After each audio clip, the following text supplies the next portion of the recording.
അപ്പോൾ ചെറുപ്പകാലത്ത് ഒരുപാട് കൊതിച്ചിട്ടുള്ള ഒരു സംഭവമാണ് ഈ റേഡിയോ എന്ന് പറയുന്നത്. ഇത് നമ്മുടെ അടുത്ത വീട്ടിൽ വെക്കുമ്പോൾ നമ്മൾ ചെല്ലുന്നുണ്ടെങ്കിൽ നമ്മുടെ വീട്ടിൽ നിന്ന് കേട്ടാലും അവരന്നേരം ഓഫ് ചെയ്യുമായിരുന്നു. അപ്പം ഞാനത് ഓണാക്കി. പക്ഷേ നമുക്ക് അത് പാട്ട് വെക്കാൻ പറ്റത്തില്ല, കാരണം കോപ്പിറൈറ്റ് വരുന്ന കാരണം ഞാനത് ഓഫ് ചെയ്തു. 5 വെക്കട്ടെ. ഹിന്ദി സോങ് ആണ്. ഹായ് കൂട്ടുകാരെ, എല്ലാ കൂട്ടുകാർക്കും പുതിയൊരു വീഡിയോയിലേക്ക് ഹൃദയം നിറഞ്ഞ സ്വാഗതം. അമ്പയാണ്. കൂട്ടുകാർക്കൊക്കെ സുഖമാണെന്ന് വിശ്വസിച്ചുകൊണ്ട് നമുക്ക് വീഡിയോയിലേക്ക് കടക്കാം. പണ്ട് കാലത്ത് ഞാൻ ഒരു കാര്യം ഓർക്കുമായിരുന്നു. പണ്ട് കാലത്ത് എൻ്റെ വീട്ടിൽ റേഡിയോയെ, ഫ്രിഡ്ജ്, വാഷിംഗ് മെഷീന്, TV ഇതൊന്നും തന്നെ ഉണ്ടായിരുന്നില്ല. അപ്പോഴേ നമുക്ക് സത്യം പറഞ്ഞാൽ വാഷിംഗ് മെഷീനൊക്കെ എന്തുവാണെന്ന് പോലും എനിക്ക് അറിയത്തില്ലായിരുന്നു. അത് ഒരുപാട് നാളുകൾക്ക് ശേഷമാണ് ഞാൻ ആ സാധനം എന്തുവാണെന്ന് എനിക്ക് അറിയാവുന്നതും. എൻ്റെ വീട്ടിൽ അതൊന്നും തന്നെ ഉണ്ടായിരുന്നില്ല. അപ്പം എൻ്റെ വീടിന് തൊട്ടടുത്ത് തന്നെ, അയൽവക്കത്ത് തന്നെ തൊട്ടടുത്ത വീട്ടിൽ റേഡിയോ ഉണ്ടായിരുന്നു. അന്ന് ഈ TV ഒന്നും നമ്മുടെ അടുത്ത വീട്ടിലൊന്നുമില്ല, ഇച്ചിരി മാറി അങ്ങോട്ടൊരു വീട്ടിലുണ്ടായിരുന്നു. അപ്പോൾ അച്ഛനൊക്കെ പോകുമായിരുന്നു അവിടെ കാണാനായിട്ട്. അച്ഛൻ നമ്മളെ വിടത്തൊന്നുമില്ല, അച്ഛൻ പോകുമായിരുന്നു കാണാൻ. അപ്പോഴേ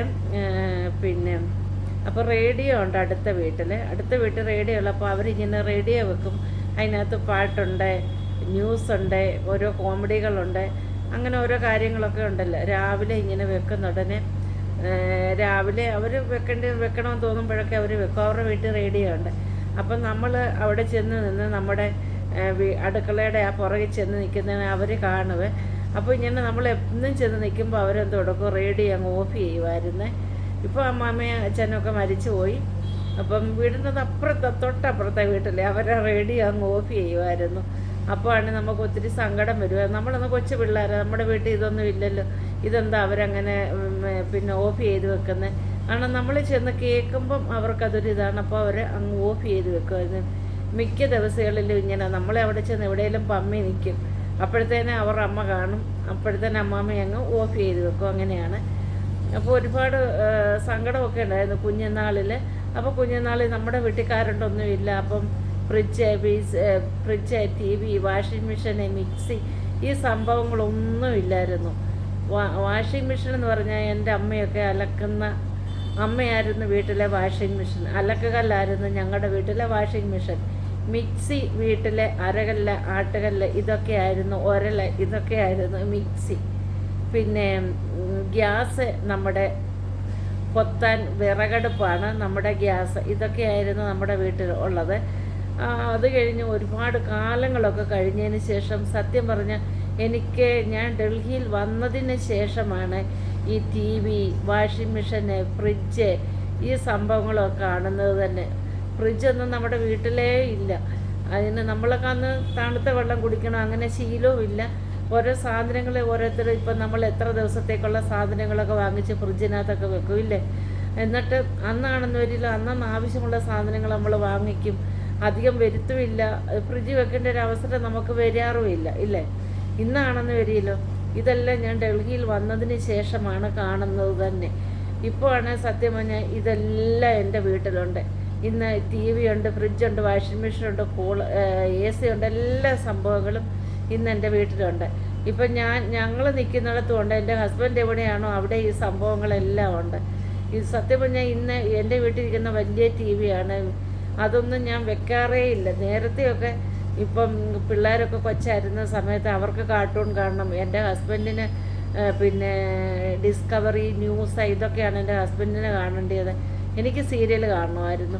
അപ്പോൾ നമ്മളിങ്ങനെ വെക്കുമ്പം പിന്നെ വീട്ടിലെല്ലാവരും കൂടെ വരുമ്പോൾ വഴക്കാവും. ആകെ ഒരേ ഒരു TV. പിന്നെ ഞാൻ കുറച്ച് നാളുകൾക്ക് ശേഷം ഞാൻ TV കാണൽ പൂർണ്ണമായി ഞാൻ നിർത്തിവെച്ചു. ഞാൻ കാണത്തില്ല, കാരണം വീട്ടിൽ ഒരു TV ആണുള്ളത്. പിന്നെ എല്ലാവരും കൂടെ അങ്ങ് വഴക്കാവും. ഇപ്പം ഞാൻ TV ഓൺ ആക്കാറേ ഇല്ല, കാണാറേ ഇല്ല. എത്രയോ നാളായി എൻ്റെ വീട്ടിൽ TV മേടിച്ച് വെച്ചിട്ടുണ്ട്. പക്ഷേ എൻ്റെ ഹസ്ബൻഡ് പറയടി അത് റീചാർജ് ചെയ്ത് നീ കാണുന്നത്. പക്ഷെ ഞാൻ കാണത്തില്ല. ഇപ്പോൾ ഫോണിനകത്തും എല്ലാം ഉണ്ട്. പക്ഷേ ഫോണിനകത്തും ഞാൻ അതിനകത്തൊരു പിക്ചർ കാണാനോ സീരിയൽ കാണാനോ ഒന്നും അതൊന്നും എനിക്ക് ഇഷ്ടമല്ല, എന്നൊന്നും കാണാറുമില്ല. അപ്പം ഞാൻ ഈ റേഡിയോയുടെ കാര്യമാണ് പറഞ്ഞു വന്നത്. ചെറുപ്പത്തിൽ നമുക്ക് ഈ റേഡിയോ ഒക്കെ ഒന്ന് മേടിക്കണം, അല്ലെങ്കിൽ അങ്ങനെയൊക്കെ. അപ്പോൾ അച്ഛനതൊന്നും മേടിക്കത്തൊന്നുമില്ല. അപ്പം നമുക്കൊന്നും സാമ്പത്തികമായിട്ട് നമ്മൾ കൊച്ചു പിള്ളേർ, നമുക്കൊന്നും മേടിക്കാനും പൈസ ഇല്ലല്ലോ. അപ്പോൾ ഇപ്പം ഞാൻ ഈ ഒരു റേഡിയോ കണ്ടപ്പോൾ ഞാൻ എൻ്റെ ആ കാര്യങ്ങളൊക്കെ ഓർക്കുമായിരുന്നു. അപ്പം ഞാൻ ആ റേഡിയോ ഒന്ന് കാണിച്ചു തരാം. അത് പുതിയ റേഡിയോ ആണ്. വേണ്ടേ, കണ്ടോ കണ്ടോ ഈ റേഡിയോ. ഇത് ഞാൻ വെച്ച് ഒന്ന് കേൾപ്പിച്ചു തരാം നിങ്ങളെ. ഇത് നമ്മൾ ഒരുപാട് കൊതിച്ചിട്ടുണ്ട് കൊച്ചുനാളിൽ ഈ സാധനം കാണാനായിട്ടും ഈ സാധനം ഒന്ന് വാങ്ങിക്കാനായിട്ടും നമ്മൾ ഒരുപാട് കൊതിച്ച ഒരു സമയമുണ്ടായിരുന്നു. പക്ഷേ ഇന്ന് ദൈവത്തിൻ്റെ കൃപയാൽ നമുക്ക് റേഡിയോ മേടിക്കണം, എന്തും മേടിക്കണമെന്ന് വെച്ചാൽ ഇന്ന് മേടിക്കാനുള്ളൊരു സാമ്പത്തികം നമ്മുടെ കയ്യിൽ ഇന്നുണ്ട്. പക്ഷേ അന്ന് ഇതൊന്നുമില്ല. അല്ലേ അച്ഛനോട് വന്ന് നമുക്ക് പറയാൻ പറ്റത്തില്ല, അച്ഛൻ ഒരു ചെറിയ റേഡിയോ മേടിക്കാനെന്നൊന്നും അച്ഛനോടൊന്നും പറയാനും പറ്റത്തില്ല. നമുക്ക് പേടിയുമായിരുന്നു. അപ്പോൾ നമുക്ക് ഇതൊന്ന് ഓണാക്കി നോക്കാവേ. ഇവിടെ ഓണാക്കി നമുക്കിഷ്ടമുള്ളത് വെക്കാം ഇതിനകത്തിൽ. ഇപ്പോൾ സാഡ് സോങ് ആണ് ഇരിക്കുന്നത്, കണ്ടോ. നമുക്കൊന്ന് കേട്ട് നോക്കാം. ഹിന്ദിയാണ്.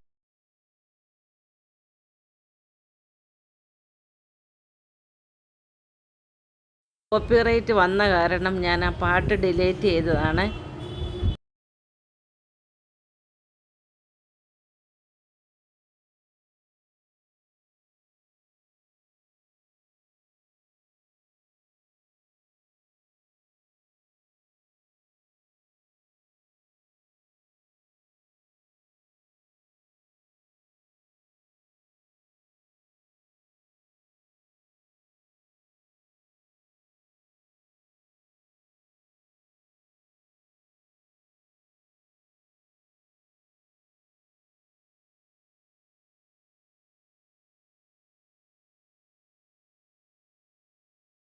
ഒരുപാട് കൊതിച്ച ഒരു സാധനമായിരുന്നു ഇത്.